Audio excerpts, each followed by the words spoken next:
palestra. E para ministrar a conferência Direito Digital, convidamos o professor mestre Cleobert Santos.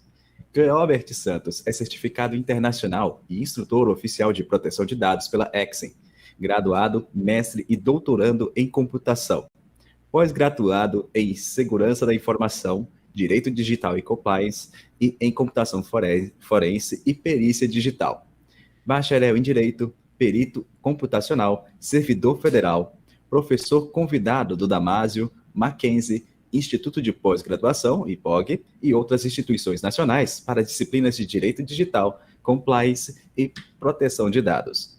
Professor visitante da New York Law School dos Estados Unidos, Instituto Politécnico de Beja, Portugal, e outras instituições internacionais. Autor de diversas obras da área jurídica e tecnológica, com destaque para o livro Segurança Digital, que chegou ao primeiro lugar em vendas da Amazon na categoria Internet. Com a palavra, o professor mestre Cleobert Santos. Bom dia a todos e todas as autoridades presentes. É uma honra enorme ter sido convidado para esse evento. Doutor desembargador Marco Vilas Boas, na sua pessoa, eu agradeço aí a presença dos demais. Evidentemente que minha tarefa é um pouco árdua no sentido do tempo, para que a gente não avance demais aí, inclusive nas questões fisiológicas, né, do nosso horário aqui, mas antecipo que serei bem objetivo em minhas assertivas, e que esse evento, mais uma vez, ainda bem, coincide a linha de pensamento aí dos professores. O próprio professor Bittar, ele, de certa forma, sempre foi meu mestre. Eu sou considerado um profissional híbrido, né? Eu sou formado em computação no primeiro momento, e depois fui para o direito, juntando essas duas áreas aí no direito digital, mas a minha grande paixão são as áreas humanas, né? As áreas humanas também, como a própria filosofia. Então, o professor Bittar, assim como o professor João Maurício Adeodato, que já foi professor da casa, da SMAT, né, doutor Marco, e outros profissionais também nesse sentido. Então, esse casamento interdisciplinar é a primeira bandeira que eu vou levantar aqui no nosso encontro. Eu, como disse, o professor Bittar já fez uma explanação extremamente rica a respeito das relações ser humano e máquina e etc. E também tivemos a fala de políticas, né, públicas, principalmente atinentes ao judiciário, com a doutora Maria Tereza Gomes, e agora, né, tivemos a fala mais técnica do meu mestre, né, do meu orientador de mestrado e agora também de doutorado, o professor Davi Nadler, nosso evangelista aí de questões atinentes à inteligência artificial e um monte de outras áreas. Então, eu não vou me deter muito nos slides, são poucos slides, e, como eu disse, parece até ter sido combinado esse alinhamento de assuntos que foram trazidos, porque o meu foco serão desafios pontuais dentro da relação do direito com a tecnologia, de diversas questões. Eu peneirei as que eu considero pertinentes aqui para o nosso encontro. Então, desse primeiro slide, eu falo que direito digital, como sabemos, não é um ramo autônomo, ele é um ramo, é uma releitura, né, necessária para todos os demais ramos do direito, e eu arriscaria dizer que nem carece de uma amarra de autonomia para o direito digital. Ele deve permanecer, na minha compreensão, dentro das leituras que eu faço, das pesquisas que eu faço, dessa maneira, se alimentando do metadireito, né, se alimentando dos princípios que a gente já possui, e também, claro, estendendo, ampliando a sua atuação com questões interdisciplinares voltadas, claro, para a tecnologia. E eu costumo dizer em sala de aula que o direito, assim como a computação e outras áreas, por vezes elas são ensimesmadas, elas são arrogantes, né? Então elas precisam quebrar, às vezes, a redoma ali, científica, inclusive, que elas estão inseridas, e apertar as mãos com outras áreas, e nesse momento a gente vive essas necessidades. Inclusive, os pontos que eu trarei para vocês, eles põem em xeque o próprio exercício do direito, né, atinente principalmente ao que vocês tanto têm falado, que é a dignidade da pessoa humana. A gente vai ver situações aqui onde fica muito difícil dar efetividade, por exemplo, a uma decisão emanada por um Estado soberano como o nosso. Então, eu vou acelerar aqui o passo um pouquinho, passando para o outro slide, aqui é só um pensamento do grande professor de Harvard, casa a qual eu já estudei também, chamado Lawrence Lessig. Ele diz, eu acho muito pertinente essa fala dele em especial, das várias que ele tem, autor de várias obras e artigos, é mais fácil violar uma lei do que um algoritmo. Essa fala ela tem diversas interpretações, como todos os textos, né? Se a gente for beber na fonte de Wittgenstein, por exemplo, estudioso dos vernáculos, a gente vai chegar à compreensão de que isso aqui tem vários prismas. E um deles é a gente imaginar que o direito ele nasce em diversos vieses, mas um deles é exatamente regular os comportamentos humanos, em prol, claro, dessa própria humanidade ali regulada. E no caso dos algoritmos, a gente também, como programadores, eu passei a vida trabalhando, e ainda trabalho com computação, inclusive em pesquisas do próprio doutorado, do mestrado e etc. A gente tem como condão, dentro de um software, criar regras, assim como o direito cria, para que as pessoas sejam levadas a escolherem determinadas decisões, mas elas estão ali presas, como o próprio doutor Marco falou, numa jaula digital, né? Então é muito perigoso isso, porque a gente foge das normas, o que não é interessante jurídica, mas a gente não consegue fugir das normas ditatoriais nesse viés. Claro que a tecnologia tem pontos excelentes, como também já foi comentado, mas nesse viés algoritmo nós somos, de certa forma, presos dentro dessa jaula digital.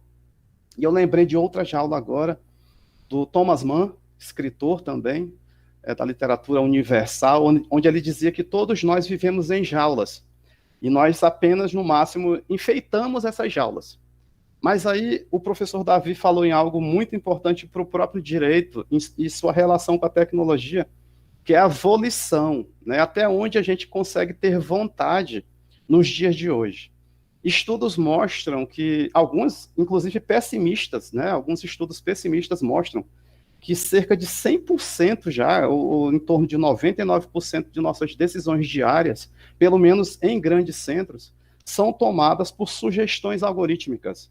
Ou seja, nós alimentamos, de certa forma, voluntariamente, num primeiro momento, a tecnologia, e depois nós perdemos, inclusive, essa voluntariedade, porque nós somos manipulados, nós somos levados a alimentar ainda mais essa tecnologia, e ela cria uma espécie de perfil, que são os profilings que a gente tanto ouve falar, de nossas pessoas, e esses perfis servirão para nos manipular e fica nessa reciprocidade injusta que fere a nossa própria liberdade. A gente já não tem mais liberdade. A gente assiste os filmes sugeridos, a gente namora com pessoas sugeridas em aplicações e comemos aquilo que é sugerido.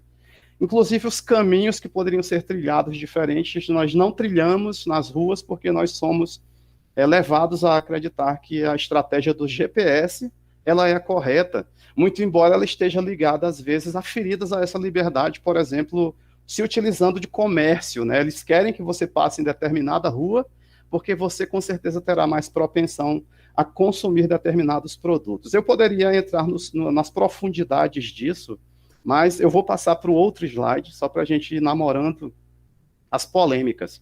Do lado esquerdo desse slide, aliás, eu não cheguei nem a compartilhar aqui a tela, né? Então, deixa eu colocar aqui para vocês, que eu pensei que eu já havia feito o compartilhamento.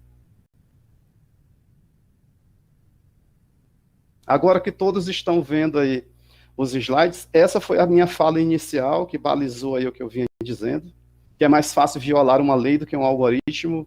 Eu levei por um viés, mas tem diversas interpretações.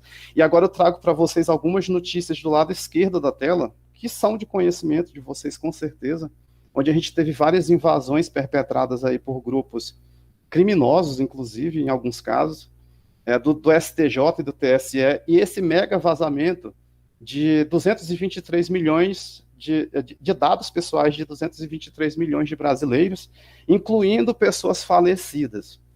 A Suprema Corte norte-americana, assim como a jurisprudência internacional em alguns países, já de tempos considera os dados que estão presentes em nossos dispositivos digitais como uma extensão da nossa personalidade.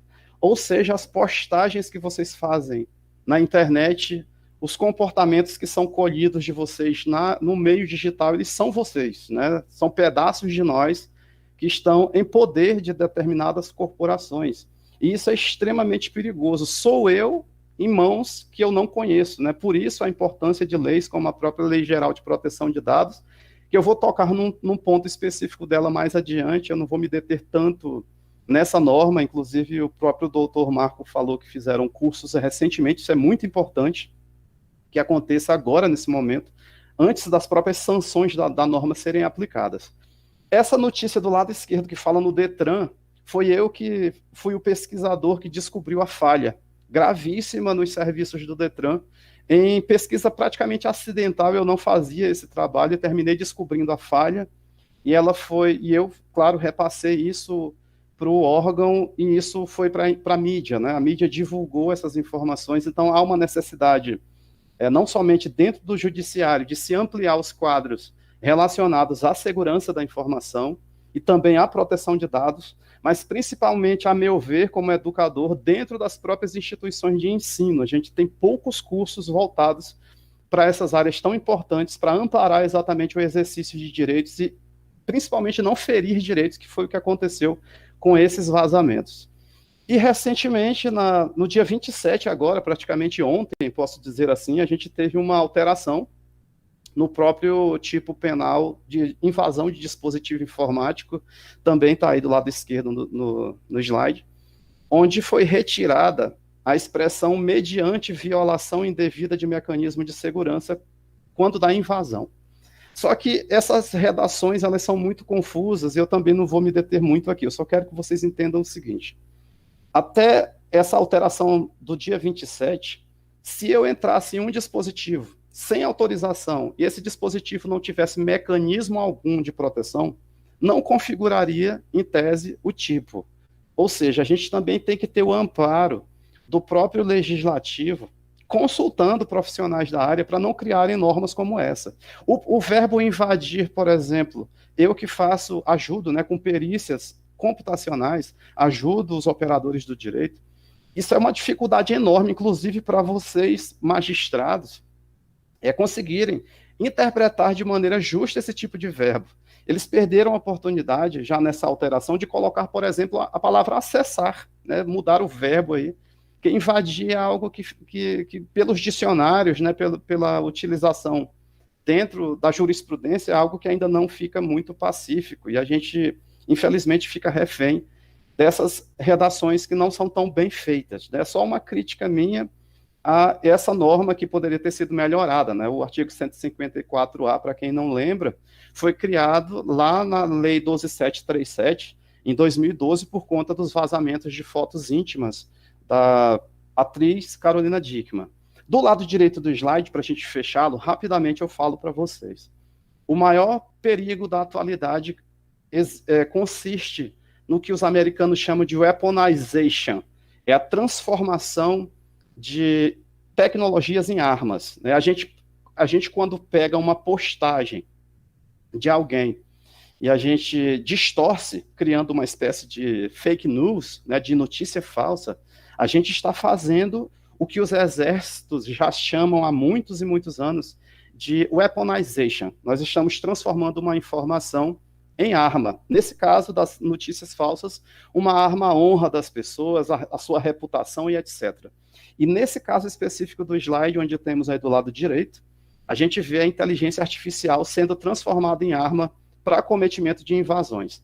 Eu que estou em campo, inclusive, ministro cursos nesse sentido, tenho uma preocupação enorme, porque uma IA, uma Artificial Intelligence, voltada, como já existem, voltada para invasões de dispositivos alheios, ela é muito mais eficaz, né, do que um ser humano ou um grupo de seres humanos ali tentando bloquear esse tipo de acesso. Inclusive, a gente já estuda aí, eu com outros pesquisadores, a própria escusa da força maior quando alguém for invadido.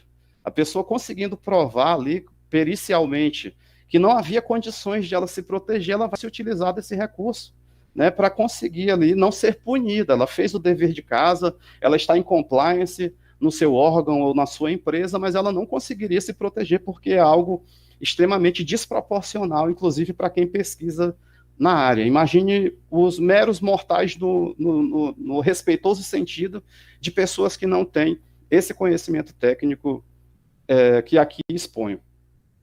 Esse termo também, vou falar rapidamente, eu trago aqui sementes para povoarem aí os terrenos que eu sei que são muito profícuos das mentes de vocês.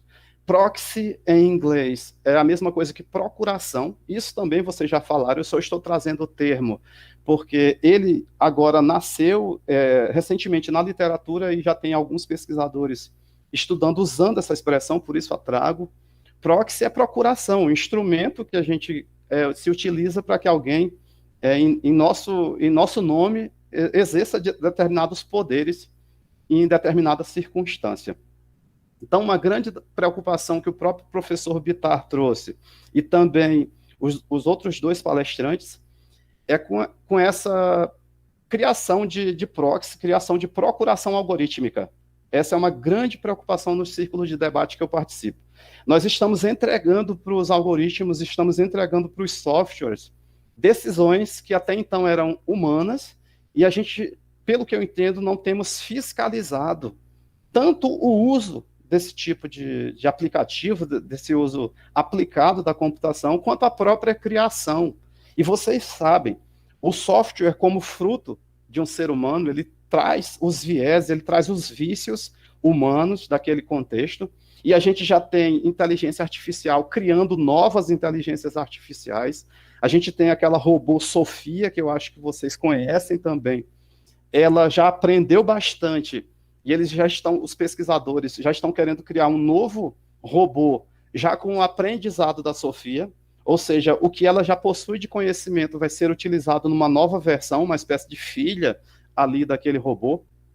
E mesmo com a tecnologia criando outras tecnologias, a gente ainda não chegou na tal singularidade, né, que muitos dizem que a gente nunca vai chegar, que é quando a tecnologia vai ter o mesmo nível de compreensão ou até maior que o nosso, mas de qualquer forma, os nossos vícios humanos estão sendo impregnados nessas soluções tecnológicas, e proxability é algo que merece premência de estudo, de fiscalização, de auditoria. Tranquilo? Vamos em frente para a gente matar esses slides. Como eu disse, a minha intenção é apenas semear aqui pontos polêmicos. Existe uma área dentro da computação que a gente chama de análise de sentimentos. Esses botões curtir, compartilhar, ficar bravinho, essas coisas todas, elas não estão ali à toa, não é só para que a gente se deleite com aquilo. Uma das funções desse tipo de estratégia é promover uma coisa que não está nos slides, mas eu acho pertinente falar, que é a economia da atenção. Vocês sabem, eu tenho absoluta certeza que vocês sabem que quanto mais pessoas acessando uma tecnologia, melhor para aquela tecnologia. Então, há muita estratégia sendo feita para nos prender em frente a alguma aplicação, por exemplo. Um WhatsApp da vida, um Facebook, inúmeros profissionais de diversas áreas. Inclusive, eu até recomendo aqui no chat, para quem ainda não viu, vou aproveitar que eu lembrei, esse seriado chamado Coded Bias está lá no Netflix sobre esse assunto. Então, a economia da atenção é a economia moderna, onde eles prendem nossas crianças, nos prendem, os idosos, etc., em frente a uma determinada tecnologia. Estudos mostram que todas as vezes que você entra no Facebook apenas para fazer uma postagem, em média, você passa mais 1 hora lá no Facebook, preso àquelas estratégias que eu acabei de citar algumas. E a análise de sentimentos, que a gente vê do lado esquerdo do slide, ela serve para esses estudos. Eu quero saber, por exemplo, claro, tudo isso que eu estou falando, entendam, tem o viés útil, utilitarista, né? Tem coisas boas nisso, mas eu estou apontando aqui coisas preocupantes também. Mas a análise de sentimentos serve, por exemplo, para uma empresa saber se o produto dela foi bem aceito no meio mercadológico e etc. Mas o que nos preocupa é a manipulação de sentimentos que está aí expressa nessas outras duas partes do slide. A gente vê sentiment manipulation logo abaixo, que é justamente o que a gente não quer que aconteça. A própria LGPD e a própria Constituição Federal proíbe a discriminação ilícita, claro. E a gente vê uma notícia aí, não tão recente, mas muito importante para esse momento. Facebook é investigado por manipular emoções de usuários. Isso vazou da empresa. Acredita-se que foi um funcionário que ficou contrariado e divulgou isso para o mundo. A Facebook, ela tem poderes hoje de fazer com que nós fiquemos tristes, nós fiquemos alegres, nós fiquemos eufóricos. Ela tem poder, por exemplo, de manipular eleições. Eu não estou dizendo que ela o faz, eu estou dizendo que ela tem poderes para isso, usando a manipulação de sentimentos. Então, isso é uma grande preocupação que tem a ver exatamente com isso que eu falei antes. Todos os slides estão ligados, que é a proxability. A gente entregar para os algoritmos de decisões que até então eram nossas, né? E, claro, tem diversas questões relacionadas a algoritmos, e para esse slide eu vou ser bem breve. Eu vou falar sobre apenas um desses quadrados, que a gente chama de Ethic by Design, ética por projeto. Todo algoritmo, ele deveria nascer, já deveria existir, inclusive, regulamentação e fiscalização, auditorias nesse sentido, para que todos esses algoritmos fossem criados, levando-se em consideração a ética, que eu até brinco que ela está renascendo agora, né? Felizmente, alguns colegas meus, inclusive, brincam que a ética tinha sido sepultada ao lado da filosofia. E a tecnologia fez ressurgir isso tudo, elas renasceram em novas roupagens, ainda bem, e esses debates, como o de hoje, são extremamente pertinentes para a gente exigir o que é chamado em inglês de algorithmic transparency. Lá em Nova York, task forces, uma delas em especial, eu conheço alguns integrantes, uma força de trabalho atualmente estuda a criação de um projeto de lei para exigir transparência algorítmica para o estado de Nova York. É uma espécie ali de sandbox, né, de teste inicial para que o próprio serviço público ele abra os códigos-fonte, né, os códigos que compõem os softwares que são gerados, ou seja, os algoritmos, como é que essas decisões são tomadas, por que a polícia, ela quando ela é acionada, ela vai primeiro no bairro A e não no bairro B. Em New Jersey, outro exemplo para fins de didática, a gente tem denúncias de grupos ativistas de direitos humanos, inclusive, de que o software que ampara a Corte de New Jersey, a Corte Suprema de New Jersey, ele é viciado. Ele tem dado decisões maiores para latinos e pessoas negras, essa velha briga de sempre, que eu não vou entrar nas questões de rachadura ideológica aqui. Mas é uma preocupação, e se isso foi levantado, merece ser investigado, e a gente acredita, nós como pesquisadores, que a transparência algorítmica, pelo menos num primeiro momento no serviço público, seria algo interessante. E lá em Brasília eu tenho feito movimentos nesse sentido, inclusive agradeço quem puder me ajudar nisso, para a gente encampar projetos piloto relacionados à transparência algorítmica dentro do serviço público, até porque no serviço privado, na iniciativa privada, a gente tem uma maior dificuldade levando em consideração segredo comercial, segredo industrial e etc. Deepfakes. Eu poderia, nesse momento, por exemplo, fingir que houve uma falha aqui na minha transmissão e eu colocaria um vídeo gravado, né? Eu poderia sair aqui, deixar um vídeo gravado e exibir para vocês, assim como eu já alertei que audiências online podem sofrer dessas mesmas fraudes, né? O áudio pode ser falado por outra pessoa, uma testemunha, ficar ali como se estivesse presente na audiência, mas aquilo é gravado e etc. A gente pode simular muita coisa utilizando a tecnologia. E, claro, isso também é utilizado para o bem, inclusive para a medicina, para a agricultura e uma série de outras áreas, mas a gente tem isso acontecendo, infelizmente, para o mal, no caso, por exemplo, desses fragmentos que eu trouxe de notícias aí. Ó. Do lado esquerdo, bandidos furtam, né, milhares de dólares com áudio falso, imitando a voz de um presidente de uma empresa alemã. Então, uma inteligência artificial ficou ouvindo áudios dessa pessoa, e eu, como professor, tenho vários vídeos gravados na internet, então minha voz está exposta. Então, alguém poderia colocar um sistema de aprendizado, né, uma inteligência artificial, aprendendo, inclusive, meu sotaque e etc., meus vícios de fala, por exemplo, e poderia começar a gravar novos áudios, como se eu fosse para aplicação de golpes e etc., como esse aí que está destacado em vermelho no slide.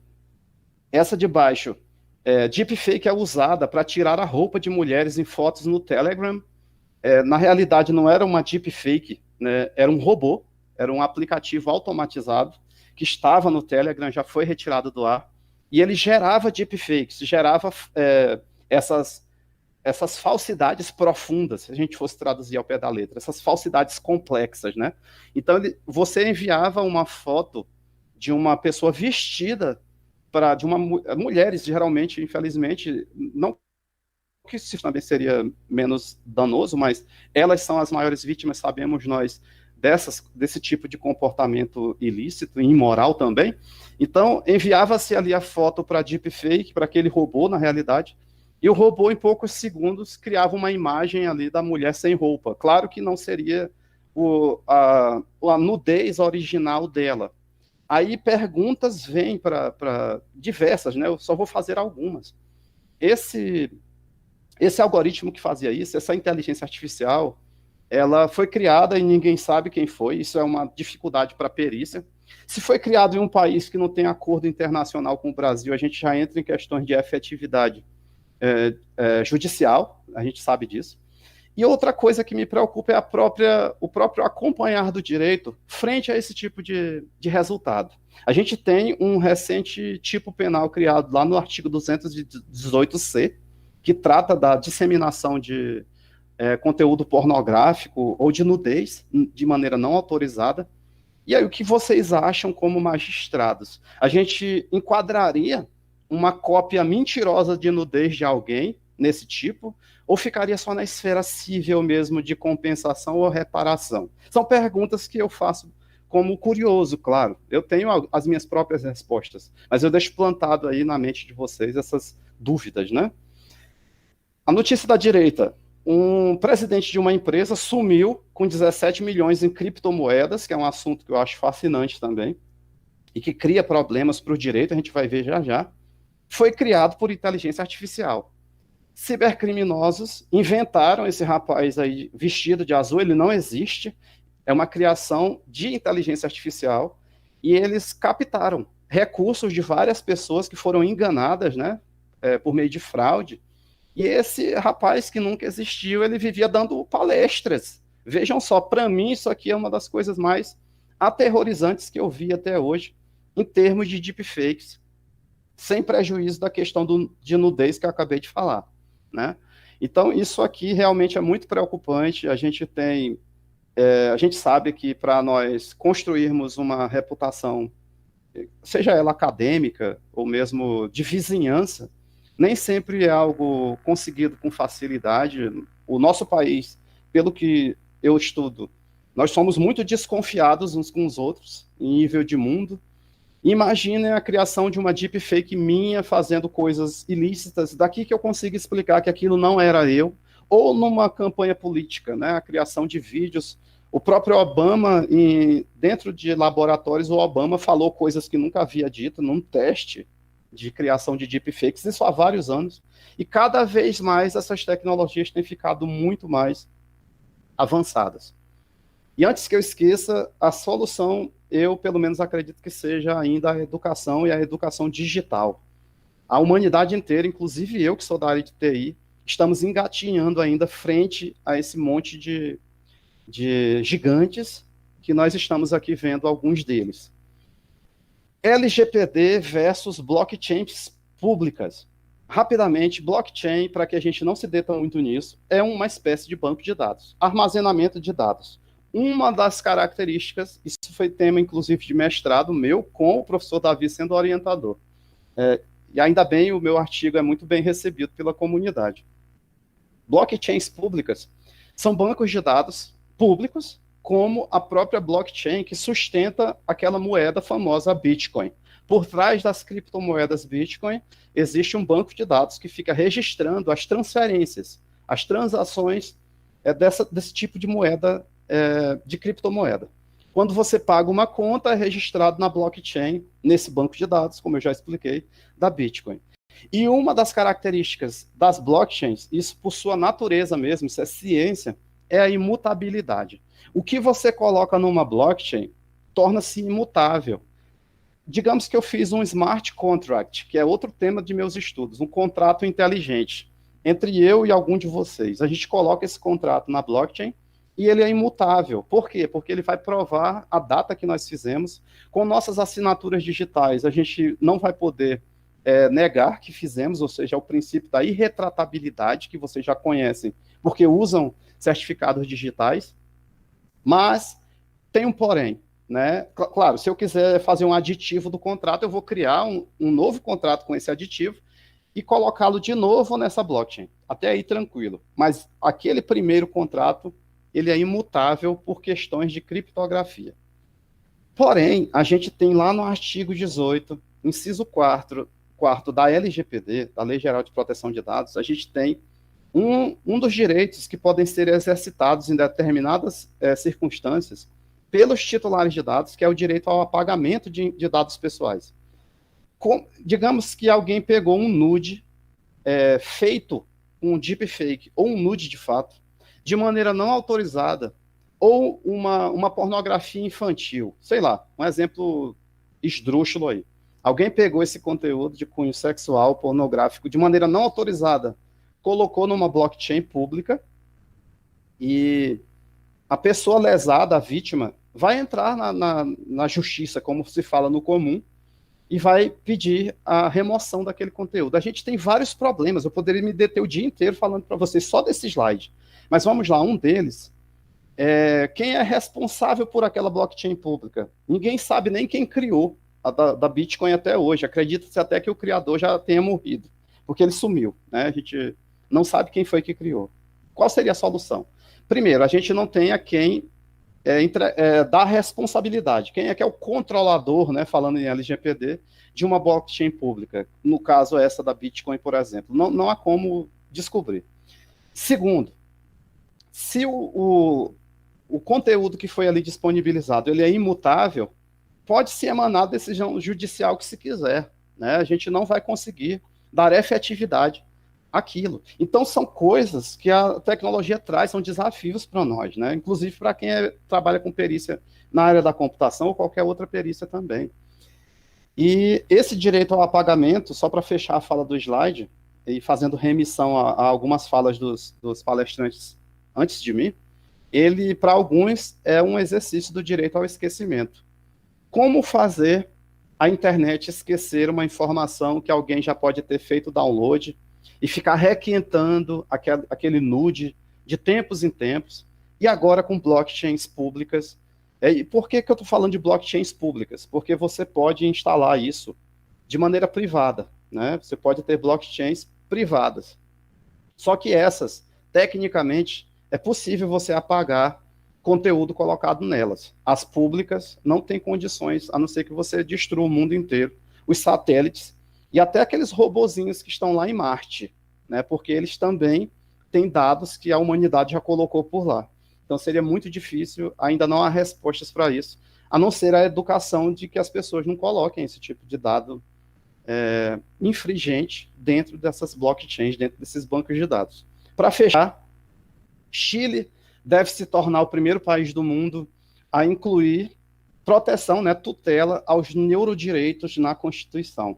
Neurodireitos podem ser coletados, por exemplo, com um olho biônico que você tenha colocado, com uma prótese, você pode estar passando por experimentos científicos que fazem leituras de seus neurônios. Em qualquer parte do corpo, há uma troca de inputs e outputs cerebrais. Então, a preocupação do Chile e de diversas partes do mundo é que isso também pertence à personalidade. Isso revela, por exemplo, pensamentos, isso revela questões ligadas à própria biologia, fisiologia das pessoas. Então, o Chile está preocupado com isso, e aqui no Brasil a gente tem esse projeto de lei também nesse sentido, que é o 1229, exatamente, já tentando, por meio de lei, regular a proteção aos nossos neurônios.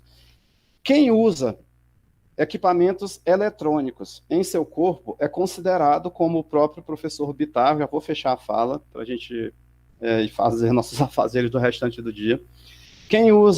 quem é um híbrido entre humano e máquina é considerado um cybernetic organism, um organismo cibernético que a gente conhece como ciborgue ou como cyborg no inglês. Se vocês nunca tiveram uma palestra com um ciborgue, vocês estão tendo agora. Eu tenho um chip implantado em minha mão direita, alguns de vocês podem, inclusive, ficarem assustados com esse tipo de coisa. Claro que eu posso removê-lo quando eu bem quiser. No meu caso, esse chip não é conectado à internet. Eu uso ele para pagar contas, para armazenar chaves criptográficas e para outros usos científicos, e também porque eu dou aula sobre essas coisas. Então, eu sou considerado para a literatura como um pós-humano. Aí questões inúmeras vêm à mente. Um pós-humano, ele é considerado um ser humano, ele tem que ter benesses, ele pode fazer um concurso, a pessoa com um olho biônico, por exemplo. São várias questões que surgem. E nesse meio tem aí, nesse projeto de lei, já uma alteração, querem que haja essa alteração na própria LGPD, visando proteger esses neurodados, né? São coisas muito de crista da onda, isso que eu trouxe para vocês com o maior carinho. E, por fim, eu trago essa frase de Kevin Kelly, um pensador norte-americano. Assim como toda grande ideia pode ser pervertida para causar grandes prejuízos, toda tecnologia poderosamente construtiva também é poderosamente destrutiva na direção oposta. Só um pensamento dele.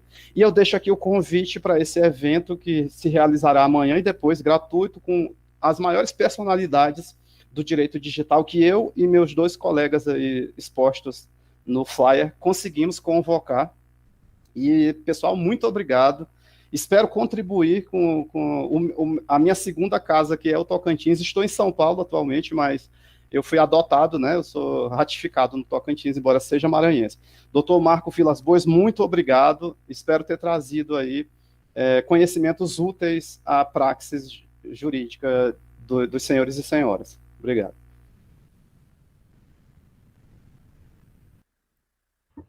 Professor Cleóbert, muito grato por sua atenção, por ter dispensado seu precioso tempo durante essa manhã e compartilhado conosco de todas essas evoluções sobre o direito digital. Se antes eu estava preocupado, agora estou muito mais, porque, de fato, o senhor trouxe para todos nós aqui algumas coisas que, pelo menos da minha parte, estavam alheias ao meu conhecimento. Que se antes a gente já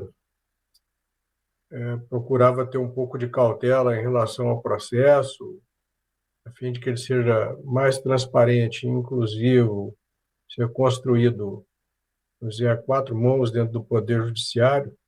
Agora eu me conscientizo mais disso e vejo que nós não podemos estar alheios a tudo que ocorre à nossa volta e não ser apenas usuários de sistemas. É preciso ir muito mais além, inclusive para compreender melhor tudo isso, a fim de justificar as nossas decisões. Quanto que parabenizo pela rica conferência, espero que estejamos juntos novamente em outras oportunidades, e eu vou fazer questão de assistir esse congresso que me interessa muito. Hoje nós temos duas realidades que se conjugam, e não podemos ficar alheios a toda essa evolução tecnológica, a fim de que a gente possa torná-la mais humana e ética possível. Muito obrigado, professor. E assim, vamos encaminhando agora para uma parte de discussão interna dos nossos problemas cotidianos, de modo que eu coloco aberta a palavra para todos que quiserem se manifestar, fazerem suas proposições. A carta referente a esse encontro, eu vou pedir um pouco de paciência. Hoje nós vamos prolongar esse encontro para terminarmos ele lá no nosso grupo de WhatsApp, porque são temas muito complexos. Eu mesmo escrevi aqui uns 3 ou 4 parágrafos para inclusão na carta, mas vou aceitar sugestões, evidentemente, né? E para a gente aprimorar o texto, e não falar alguma coisa que não seja muito indevida, porque é algo muito técnico, né, fora da nossa área de atuação.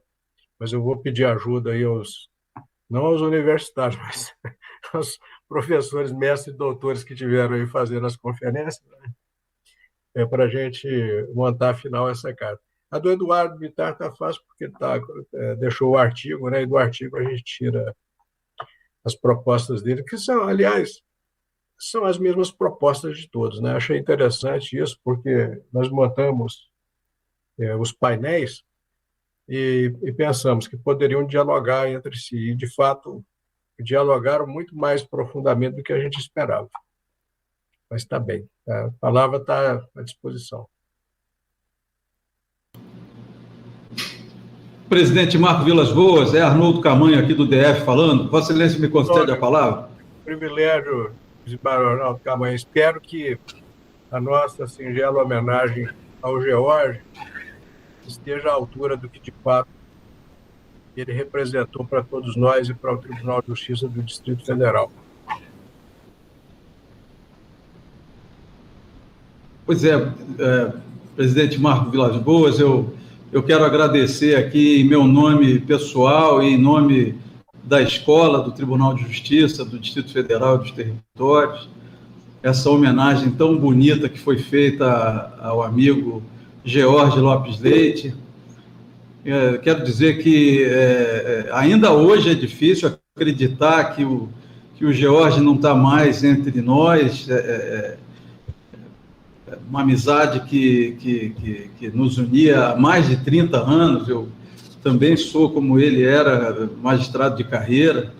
É uma sensação essa de perda que o presidente Marco Vilas Boas, colegas, entretanto, se restringe apenas só ao plano material, porque o trabalho que o colega George deixou ainda ecoa, eu tenho certeza, nas paredes do Tribunal de Justiça e nas salas de aula da nossa Escola de Formação Judiciária, aqui do Tribunal de Justiça do DF e dos Territórios. Para mim, é um orgulho, uma honra ter sido chamado a suceder o amigo George à frente da nossa escola.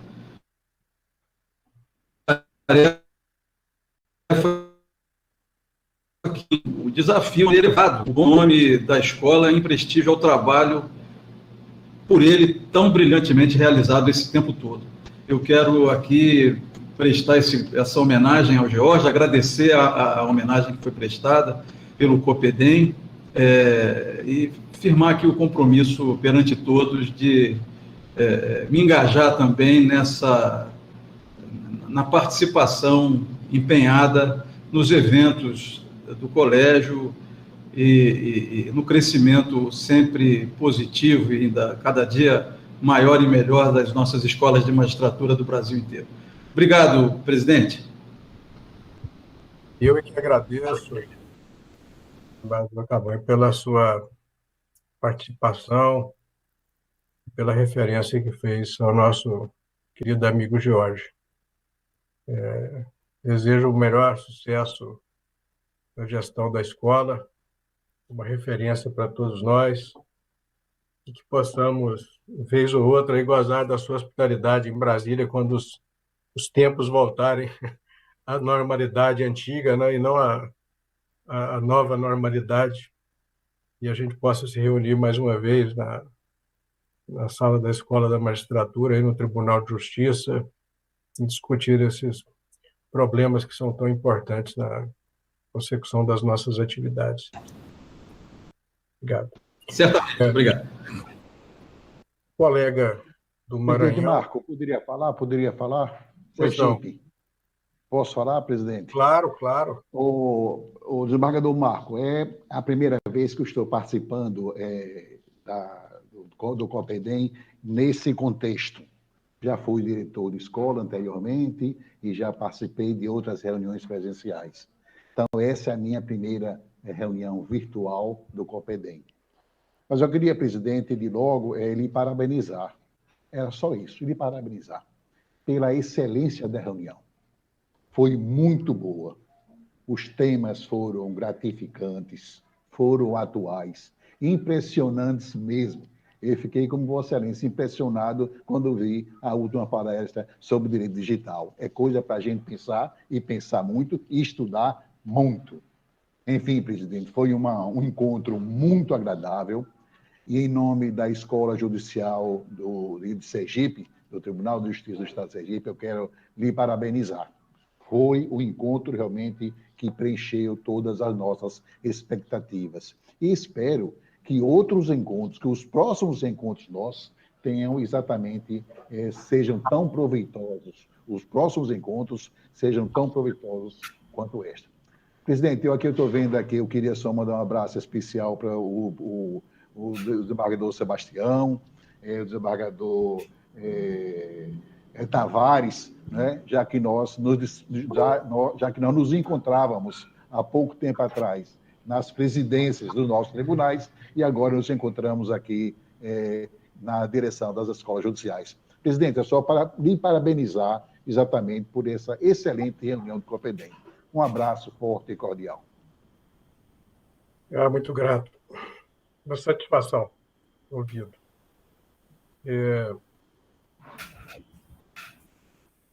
O colega Vitor Moreira Lima da Emerge, desembargador Vitor, pediu a palavra.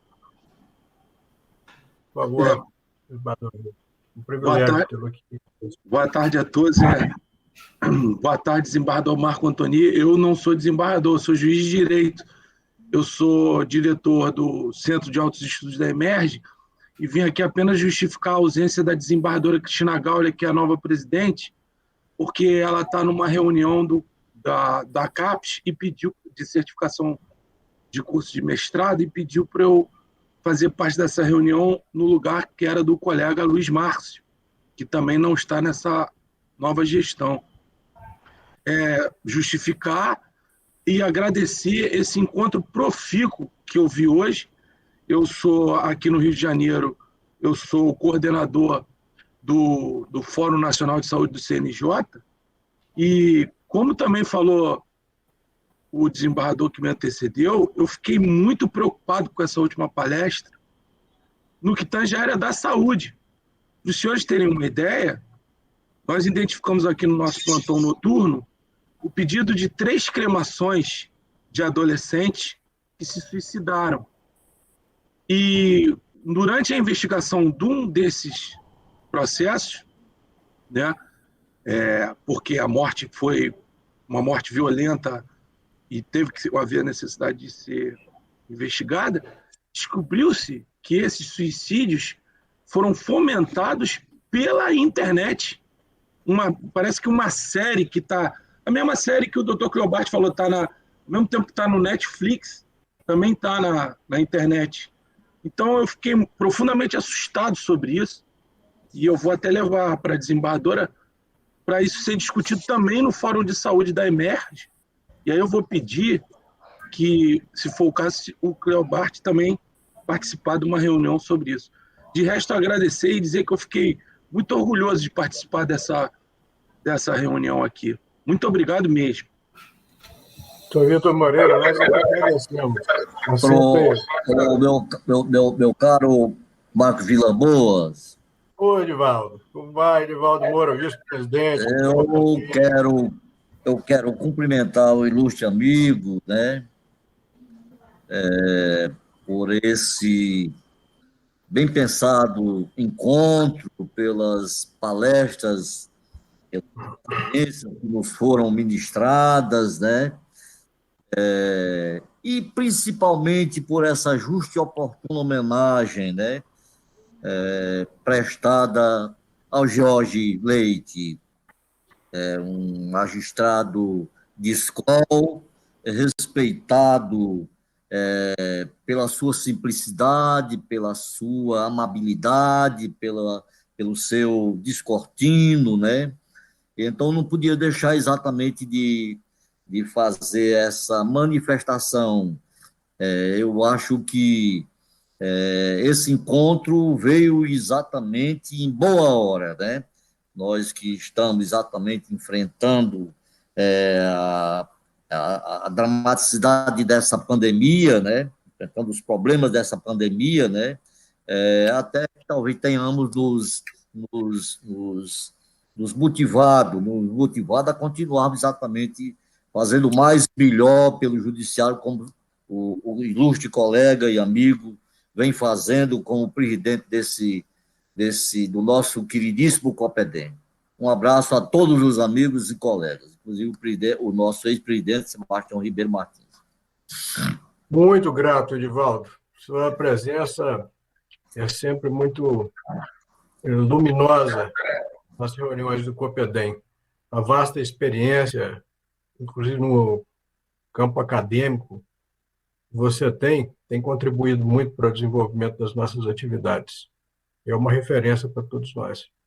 Eu gostaria de dizer o seguinte: todos que estão participando da reunião, o COPEDEM é um grupo aberto, ele não está exclusivamente fechado em torno dos atuais diretores de escola, tanto que alguns passam e gostam tanto da participação comunitária aqui no colégio, que permanecem no grupo de WhatsApp e são muito bem-vindos, porque ajuda a esclarecer alguns pontos, discutir questões relevantes, além, evidentemente, de permanecer com os vínculos afetivos, as trocas de mensagens do grupo. Isso é muito interessante. Então, de modo que todos que quiserem, deixem o telefone aqui no chat, que não estiverem incluídos ainda. Inclusive o senhor também, doutor Vitor, né? Se quiser participar conosco, é um privilégio, uma honra. Estava previsto aqui na nossa agenda, né? Discutir sobre a resolução de credenciamento de eventos da Escola Nacional de Formação e Aperfeiçoamento, mas foi um pedido da Escola do Maranhão. Então, eu não sei se o colega do Maranhão está presente, eu acredito que não está presente, né? Então, podemos deixar para discutir em outra oportunidade, a não ser que alguém tenha algo de relevante a pleitear em torno dessa resolução, ou algum ponto que deva ser discutido. Bom, Eduardo, se me permite. Pois não. Meu nome é Alexandre Sá, eu sou juiz de direito aqui no estado do Ceará.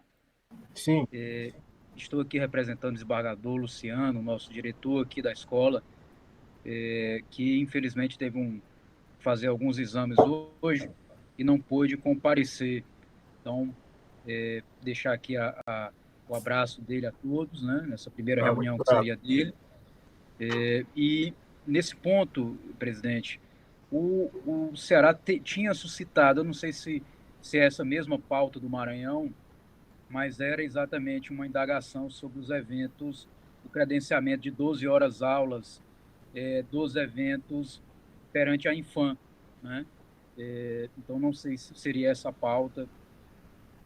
Bom, o que nós podemos fazer é o seguinte: vamos dar continuidade à nossa reunião no grupo do WhatsApp e encerrá-la logo que a gente tenha a carta pronta, e podemos também deliberar sobre esse tema. A gente pode consultar nominalmente a cada um, receber as sugestões, processar, né, consultar nominalmente, ver se tem alguma outra alteração, para encaminhar a Escola Nacional de Formação e Aperfeiçoamento, que de fato é quem vai decidir. Ou então, os interessados que têm algum ponto para poder se acrescentar, fazerem um encaminhamento por escrito, e a gente faz o encaminhamento para a Infam em nome do colégio. Pode ser também uma solução viável, ao invés de discutirmos e deliberarmos sobre o tema relativo a essa resolução, fazermos diretamente o encaminhamento, né? Sempre lembrando que a Infam ela é muito reservada quanto às suas políticas públicas e dificilmente cede, mas não custa tentar. A gente pode fazer isso.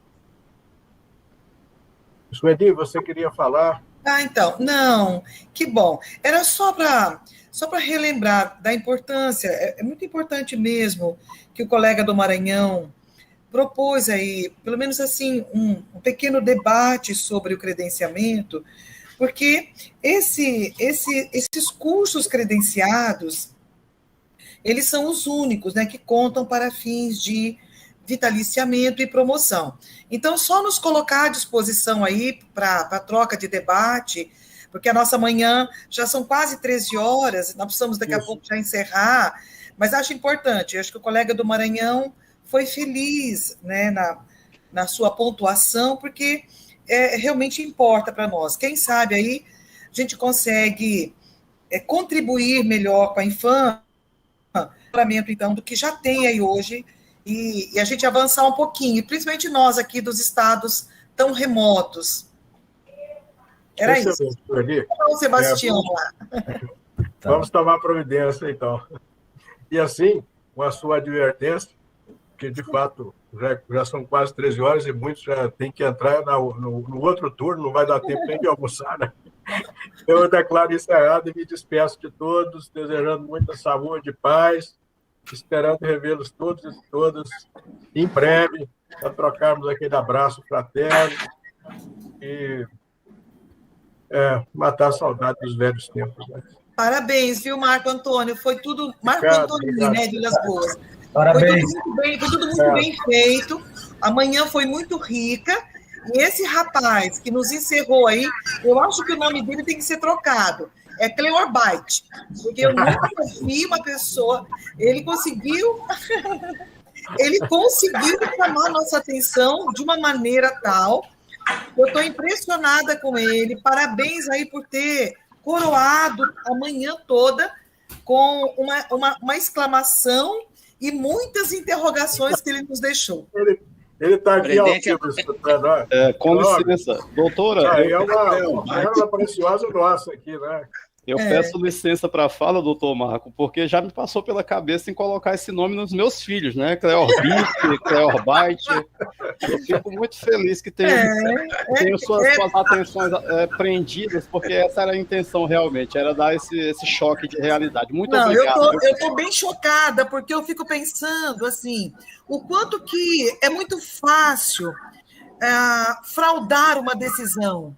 Você imagina, no oceano de demandas que a gente trabalha, imagina que facilidade que está, então, para fraudar uma decisão, e essa decisão ganhar a rua e ganhar vida perene, até que, quem sabe, um dia se descubra. Então, é bem preocupante. E o senhor nos alertou para coisas que, sinceramente, eu ainda não tinha passado. Então, coisas muito importantes. Eu queria muito que tudo que o senhor falou pudesse os magistrados, como um todo, tomar conhecimento. E se permitir, se for possível, que essa fala do senhor a gente pudesse replicá-la no seio das nossas escolas para os magistrados todos tomarem conhecimento. O Cleório já fica convidado direto aqui a fazer a inserção do dispositivo da carta, vai veicular essa mensagem para todos os juízes do Brasil, para as nossas escolas, né, para orientar os nossos cursos. Desembargador Marcos. Oi, Helena. Helena, olha, eu quero fazer minhas palavras da doutora Sueli, né, que esse Copedem é a primeira vez que eu participo, mas ele foi um fórum maravilhoso de aprendizado. Foi excelente todas as palestras, e eu estou muito gratificada, e dizer que eu já tive uma decisão hackeada e modificada dentro do meu computador. E eu descobri, porque sou muito curiosa e fiquei olhando muitas vezes, né? Olhei, confirmei. Por fim, eu não estava muito contente, eu fui olhar de novo e eu vi que ele foi hackeado. E eu tive que chamar a informática e mudar tudo, antes da votação, né? E foi de fora do tribunal, né? Eles mudaram a minha decisão, e eu ia ler na sessão uma decisão que não tinha sido proferida por mim. Então, realmente é preocupante, e a gente precisa trabalhar isso, né? Esquecer que nós temos mais de 60 anos e focar nessa. Maravilhoso, eu gostei, adorei. A doutora Sueli falou certinho, nós temos que divulgar e nós temos que enfrentar esse meio. Obrigada por essa manhã. Presidente, também é a primeira vez que eu participo de um Copedem, porque quando assumi o júri do Tribunal de Justiça do Rio Grande do Sul, já estávamos no início da pandemia, mas quero cumprimentá-lo pela reunião, foi muito exitosa e com temas muito interessantes e instigantes. Senador Luiz Felipe, que privilégio ouvir isso da Júris. Agora, Academia Judicial do Rio Grande do Sul, né? Privilégio. Desembargador Marco, para todos nós. posso falar mais um pouquinho, desembargador? Claro. Rapidamente, coloquei aí no chat um link de um texto que eu escrevi. Eu fui o primeiro a escrever sobre isso, acredito, no Brasil. A doutora Helena falou que foi hackeada uma decisão dela, né? Isso a gente chama de acesso, vamos dizer, de hacking direto. Mas existe o hacking passivo. Esse aí é um exemplo muito atual no texto que eu coloquei. A França proibiu que fosse feita a criação de profiling de magistrados lá na França, ou seja, que fosse estudada a jurisprudência para descobrir como vocês pensam. Depois ela voltou atrás, né? Isso aí, inclusive, ela viu que não tinha condições do direito prever isso, mas é uma preocupação enorme, ou seja, é o hacking passivo de vocês, né? As pessoas acompanham as decisões, os comportamentos de vocês nas redes sociais, etc, etc. Eles vão criar um molde para tentar, inclusive, ludibriar os algoritmos para que uma petição caia nas mãos de um determinado juiz que é mais favorável a ela. Isso tudo já existe, são outras preocupações de outras conversas nossas aí, que não sejam na hora do almoço, né, de preferência. Tchau, Muito obrigado, Cleóbert.